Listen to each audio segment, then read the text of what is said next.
Hello everyone, আসসালামু আলাইকুম। টাইনওয়াল ফ্যামিলির সবাইকে নতুন আরেকটা ব্লগ দেখার আমন্ত্রণ জানিয়ে শুরু করছি। আশা করছি আমার আজকের ব্লগটি ভালো লাগবে।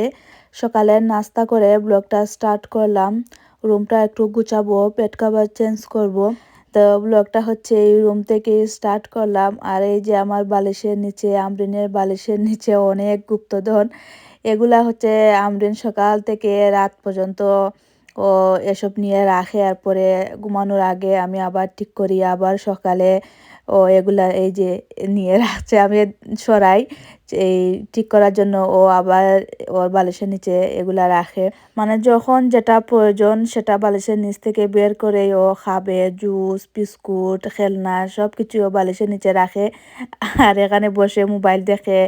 তো যখন খাওয়ার ইচ্ছা হয় বের করে খায়, খেলে, মানে এই অবস্থা। আজ ছিল শনিবারের ব্লগ। আমরিনের স্কুল বন্ধ, তাই ও বাসায়, তা না হলে এই সময় ও স্কুলে থাকে। রুম পরিষ্কার করার পরে কিচেনটা একটু পরিষ্কার করব, সুন্দর করে ডেকোরেশন করার ইচ্ছা আছে। তো ভিডিও শেষ পর্যন্ত অবশ্যই দেখে যেও, আর সুন্দর সুন্দর কমেন্ট করতে কিন্তু ভুলবে না।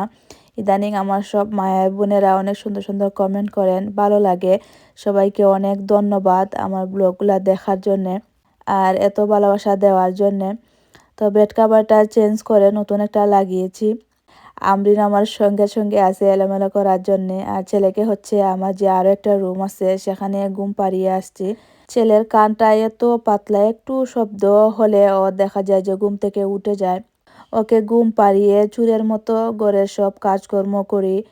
এখন আমরিনের বেড কাভারটা চেঞ্জ করে দিচ্ছি। এই কোটটা কিনেছিলাম ছেলের জন্যে, কিন্তু এখানে আমরিন ঘুমায়। আমরিন এই কোট পালংটা অনেক বেশি পছন্দ করেছে।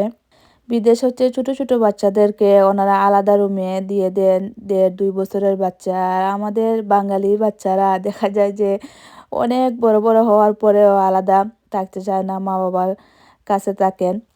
আমরিনকে ভাবছিলাম যে আলাদা রুমে দেব, কিন্তু ও আমাকে ছেড়ে থাকবে বলে মনে হয় না। তো আরও 1 বছর পরে হচ্ছে ওর রুমটা সুন্দর করে সাজিয়ে, মানে আস্তে আস্তে ট্রাই করব। 2-1 দিন সঙ্গে ঘুমাতে হবে, তো কয়েকদিন ট্রাই করলে পরে অভ্যাস হয়ে যাবে। এই বেড কাভারগুলো এখন মেশিনে ঢুকিয়ে দেব, ধোয়া হয়ে যাবে। আর এখন হচ্ছে রুমটা ঝাড়ু দিয়ে ভালো করে মুছে দেব। এই ঝাড়ুটার জন্য অনেক বেশি কমেন্ট পাই টিকটকে, তারপরে এই ইউটিউবেও অনেকেই প্রশ্ন করেন এটা কোথা থেকে এনেছি। এটা আমি বাংলাদেশ থেকে এনেছি।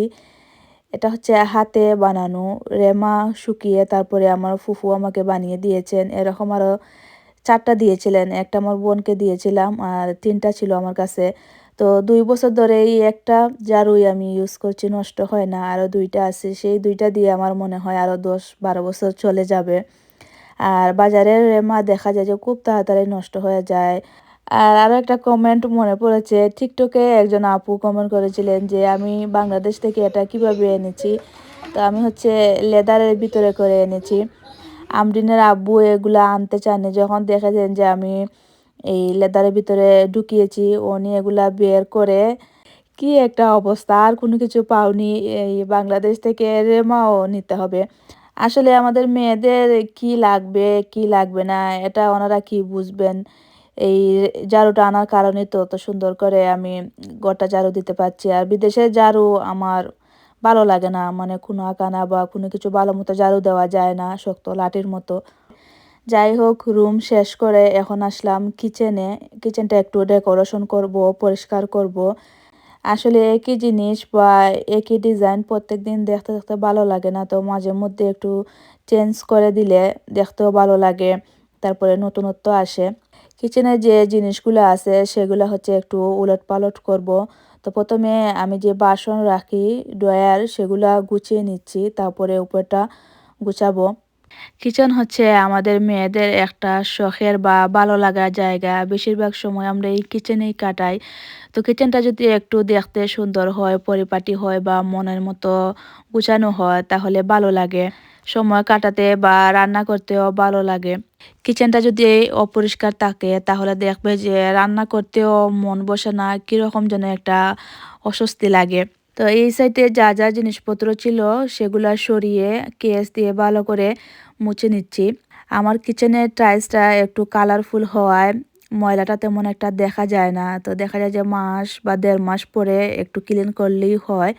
মানে টাইলসের কথা বলছি, নিচ তো আর আমি প্রত্যেকদিন রান্নার পরেই পরিষ্কার করি। এই শেলফটা এই পাশে আমার কাছে মনে হলো যেন ভালো লাগছে না, তাই এটাকে এই পাশে আনলাম। এই শেলফটা নিয়েও অনেকেই আমাকে প্রশ্ন করেছিলেন কোথা থেকে কিনেছি, কত টাকা দাম। তো এটা হচ্ছে আমি আমাজন থেকে কিনেছি 100 ইউরো দিয়ে 2 পাটের, আর যেটা 1 পাটের সেটা হচ্ছে 50 বা 60 ইউরো এরকম। আমি হচ্ছে সাইজ না দেখেই অর্ডার করেছি, তো আনার পরে দেখলাম যে আমার উপরে যে বক্স সেটার কারণে 2 তলা ফিটিং করা যাচ্ছিল না, তাই আমি ভেঙে হচ্ছে 2 পাটে মানে 2 সাইডে 2টা রেখেছি। তো একটার মধ্যে হচ্ছে থালা বাসন ধুয়ে রাখি আর একটার মধ্যে বাসন। ওভেনটাও পরিষ্কার করে নিয়েছি, এখন এই সাইডটা ক্লিন করব।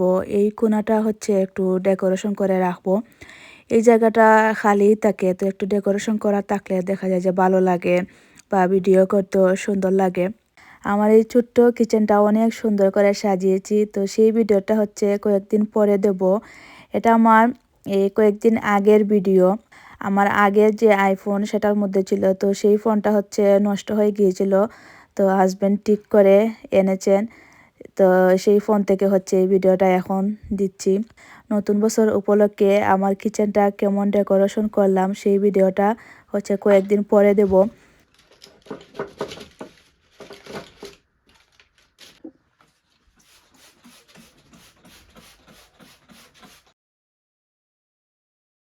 এই তো আমার ছোট্ট কিচেনটা সুন্দর করে পরিষ্কার করে ডেকোরেশন করে নিয়েছি।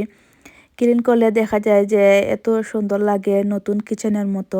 পরিষ্কার করার আগে একরকম ছিল, আর এখন পরিষ্কার করার পরে মনে হচ্ছে যেন মানে অনেক আলোকিত লাগছে। 1 ঘন্টা ডেকোরেশন করার পরে বা ক্লিনিং করার পরে এই 2টা মিনিট দেখার মধ্যেই হচ্ছে শান্তি। তো যখন রান্না বান্না করব দেখা যাবে যে আবার এলোমেলো হবে, তো আবার গুছাবো। এটাই হচ্ছে আমাদের মেয়েদের কাজ, এটার মধ্যেই হচ্ছে শান্তি। যেহেতু কিচেনটা সুন্দর করে সাজিয়েছি, তো নতুন থালা বাসন বের করলাম, দেখতে একটু সুন্দর লাগবে। কয়েকদিন আগে এই কিছু অংশ টিকটকে দিয়েছিলাম, এত বেশি ভাইরাল হয়েছে, 1.5 মিলিয়নের উপরে। ইউটিউবে আসলে ভিডিও তেমন একটা ভাইরাল হয় না, তারপরেও ছাড়তে পারি না, চেষ্টার মতো লেগেই আছি এই আশায় যে একদিন ভাইরাল হবে। তো সুন্দর করে একটা কমেন্ট করে যেও আমার পরিষ্কার করা বা ডেকোরেশন করা কীরকম লাগলো। আর আমার মতো কে কে কয়েকদিন পর ঘরটা একটু ডেকোরেশন করতে পছন্দ করো, অথবা ঘরের মালপত্র এদিক সেদিক করতে ভালো লাগে জানিও। এখন রাতের জন্যে রান্না করব। তো এই ভিডিওটা অনেক লম্বা ছিল, 25 মিনিট, কিন্তু কেন জানি ভিডিওটা ডাউনলোড হচ্ছে না। তারপরে রান্নার ভিডিও কেটে শর্ট করে শেয়ার করলাম। রাতের জন্যে পেঁপে ভাজি, মাছ ফ্রাই আর একটা হচ্ছে আলু তরকারি রান্না করেছি। এখন একটা ডেজার্ট রেসিপি তোমার সাথে শেয়ার করছি খুবই সিম্পলভাবে। তো প্রথমে আমি বিস্কুট গুঁড়া করে অল্প লিকুইড দুধ দিয়ে এই বক্সের উপরে সেট করে নিয়েছি, তার উপরে দিয়েছি স্ট্রবেরি আর হুইপিং ক্রিম। 5 মিনিট ফ্রিজে রাখার পরে এখন কেটে দেখাচ্ছি।